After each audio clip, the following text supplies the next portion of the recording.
Ok. Bonjour les gars, bonjour à vous. Alors, on va venir maintenant poursuivre ici cette formation qui était consacrée ici à l'apprentissage ici de React avec ici la conception d'un semblant de site e-commerce. Donc, dans les épisodes précédents, on avait réussi à mettre en place l'écran ici de login avec ici la validation. Donc, on avait réussi à faire ça.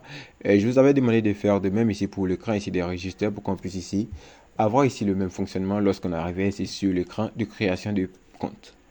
Donc, je suppose que vous l'avez fait et si vous ne l'avez pas fait, bien, on va le faire ensemble. Donc, première chose à faire, c'est d'aller ici sur la page register. Et là, ma souris est totalement lente parce que c'est déchargé. Je vais la déconnecter. OK. Donc, on va d'abord commencer par aller ici sur l'écran des registres. Donc, une fois qu'on est sur l'écran des registres, ce qu'on doit faire, on va importer ici ce fichier module, ce module.css qui contient les classes dont on a besoin dans ce fichier.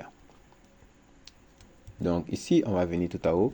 On va venir faire ici un import classes from. Et ici, on doit venir importer from auth.module.css. Donc là, c'est la première chose à faire. Ensuite, au niveau de la return, ici, ce que je vais faire, c'est que je vais vider tout ça. Et je vais dire que je vais retenir ici une div qui aura ici la class name qui sera égale ici à classes. Donc, ok, la classe doit être apportée cette fois sous forme d'objet. Donc, classes.center content. Et cette classe center content, on l'a déjà utilisée et je vois qu'elle est déjà disponible ici. Donc, je peux l'appeler. Ok, donc là, on a la classe center-content qui est bon. Ensuite, ici, on a ici une autre div. Avec ici, on va lui donner la même classe. Et elle, sa classe, ça sera ici égale ici à classes.outbox. .outbox. Et là, c'est à peu près la même chose qu'on a fait ici avec ici le login. Donc, vous pouvez aller le reprendre. On va faire ici un h4 avec ici la classe name de class.formTitle. Et ici, on va mettre le nom. Le nom, et ça sera ici inscription utilisateur.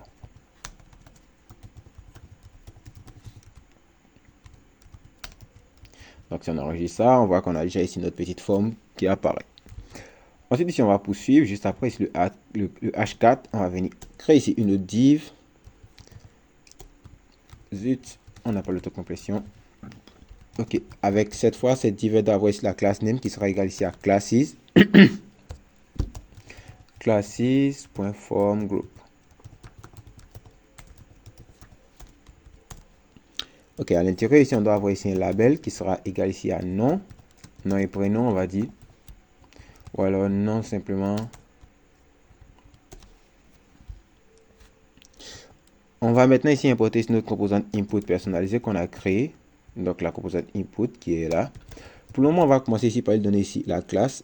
Et on doit lui passer ici une classe name qui sera égale ici à input default. Et ici p-0. Histoire d'avoir ici l'input qui apparaît. Donc pour le moment, c'est bon. On a juste ça. On a le nom.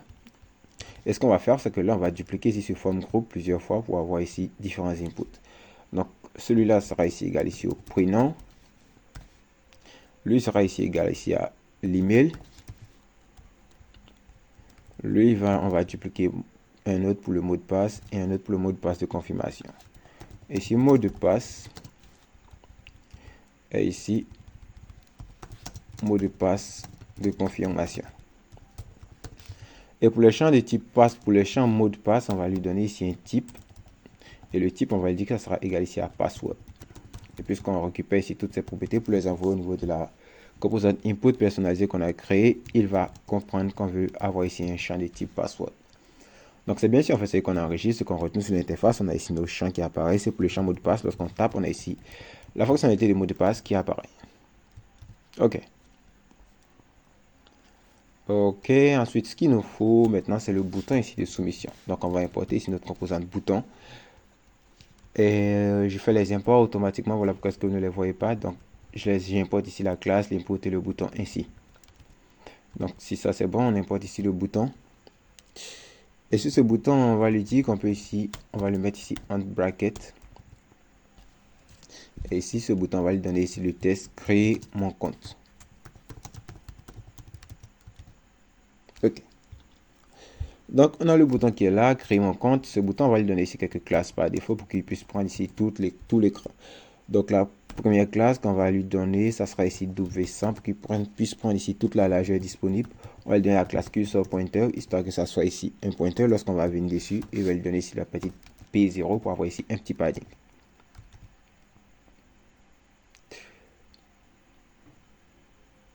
Et là, c'est pas classe que je dois lui passer. Je regarde, si je lui passe pas la classe, je lui passe ici une classe personnalisée. La classe personnalisée, je pense que je l'envoie autrement avec ici un nom particulier. Ok, je l'envoie sous forme de custom class. Donc, je dois l'envoyer ici sous forme de custom class. Ok, si je fais ça, on a ici notre bouton qui prend ici toute la largeur. Et ici, on a notre formulaire de création de compte qui est pour le moment en place. Pour le moment, on voit que là, ce formulaire, il est totalement ici au centre. Il est tout en haut. On peut lui dire qu'on va vouloir... voyons, on va vouloir lui donner ici une classe un peu personnalisée pour qu'il puisse bénéficier ici d'une autre classe que je vais lui dire que ça sera ici margin top 1. Et si j'enregistre ça, je vais aller voir comment est-ce que je peux personnaliser ici le margin top. Je vais mettre ici une classe personnalisée qui sera ici, qui proviendra cette fois de $classes.margin top. Et je vais aller définir cette classe margin top au niveau ici du fichier autre.module.css. Et je vais venir lui donner ici le margin top. Je vais dire qu'on aura ici un margin top de 4e. Et si on fait ça, on a ici le contenu qui descend, mais plus tard, on va mettre pour le moins 5 rem ou alors 10 rem, histoire de faire descendre totalement le contenu. Et plus tard, on verra comment est-ce qu'on pourra faire ici pour centrer ici le contenu. Mais pour le moment, on va avoir ici l'interface et avoir ici le formulaire qui sera totalement centré. D'accord, donc 10 rem, peut-être que c'est trop, on va prendre ici 8 ou 7. D'accord, on va prendre 7 et on va partir ici sur 7. D'accord, donc ici on a ici notre formulaire de création de compte qui est valide. Ce qu'on veut faire maintenant, c'est de valider ici les inputs comme on l'a fait au niveau ici de l'inscription.